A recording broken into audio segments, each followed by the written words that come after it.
God, it's a beautiful room. Oh. Start with navigation as a category.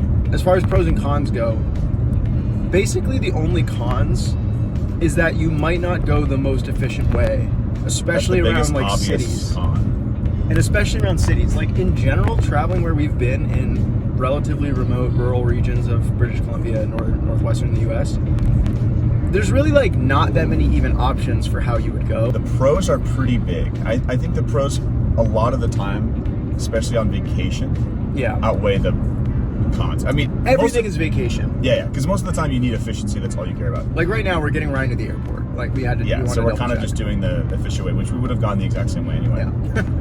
The pros are, because you're using a map, you have to develop a bit of an understanding of what's happening, how everything relates to each other. Where are the mountains? Where does this highway go? You know, what's north, south, east, west? And you normally don't have to do any of that. You normally are plugging in the thing and you don't even look. That's why no one knows how to get places that they've gone every day for their whole lives, because they've used the Google Maps, including me. So we can picture in our head how everything relates to each other in a way more vivid way than we would otherwise. Next topic would be dining, eating. If you're looking for a specific experience, like if you are a foodie and you want really good like local farm-to-table restaurants, it's not just immediately all at your fingertips right away. Like I can't just Google pretty obvious downsides. Yeah, it's obvious. Like I can't Google best restaurants in Vancouver. You can ask somebody, but you know, some people might not have your sensibilities for food or whatever. It's a pretty obvious con. It's like you're less likely to get the best possible restaurants, right? Yes. And you're not going to end up avoiding the bad restaurants, because we don't know what the ratings are for anything that we're going to. That's true. When we just stumble on somewhere, it could be a 1-star, never go here on Yelp, and we're going to go there. So that's in theory. This place is serving human meat. This will kill you never and know. serve you. However, this is sort of goes to my original pre-hypothesis theory.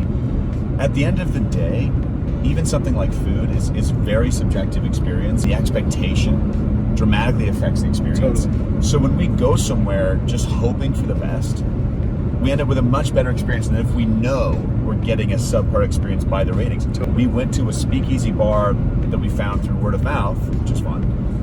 We go there and we had a great, probably the best bar experience we had in Vancouver, or one of them. Yeah. And that was the lowest rated bar we went to the entire time. So the people at hotels and restaurants and guidebook, they know the best restaurants also, so they live there.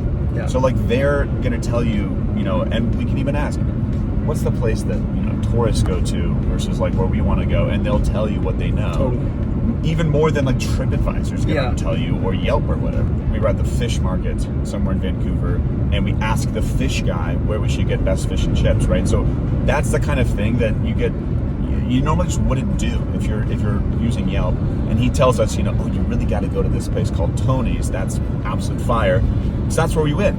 We look later at the reviews, and we're like, okay, it's like 4.1 or something. But I don't give a shit about the review. No, we had a great experience. Who do we trust about the best fish and chips in the area? The fish except guy. the fish guy. So basically think now that we were just talking about how we like take these learnings into our future lives, and one of the things we're honestly talking about is like we might just completely disregard like review numbers, like the stars on like Yelp and Google Maps. Google review stars don't tell you much, because we ran the whole experiment not looking at reviews and then guessing what we would think based on our experience the reviews would be, even accounting for other people's experience, and then we were pretty freaking far off on most of them. I mean, there was almost no, it's like a lot of scattershot. Like we said, greatest bar had like the worst reviews, and then we went to this place that's just a complete weird experience, and it's got like a 4.9. So just all over the place with some stuff.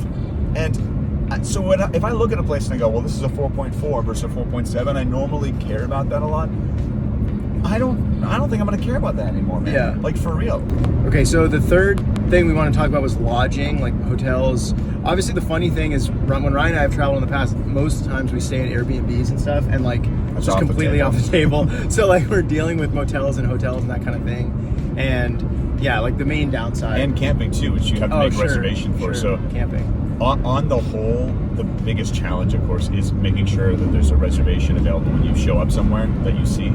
and you have to have a phone number for a place in order to do that. With We things did like, a mix of making reservations and just showing up. yeah, sometimes you just show up and hope, and sometimes if you have the phone number either through a guidebook or for camping, there's like a hotline that we found that you can call.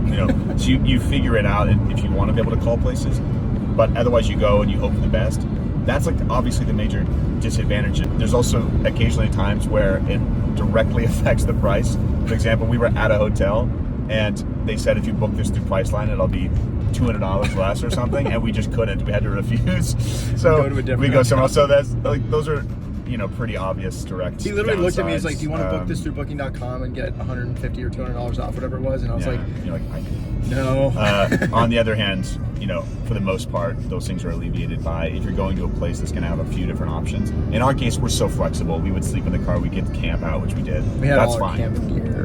If you have to, if you really need to get to a place and you have a family, I mean, I would not use the internet to book hotels. Yeah.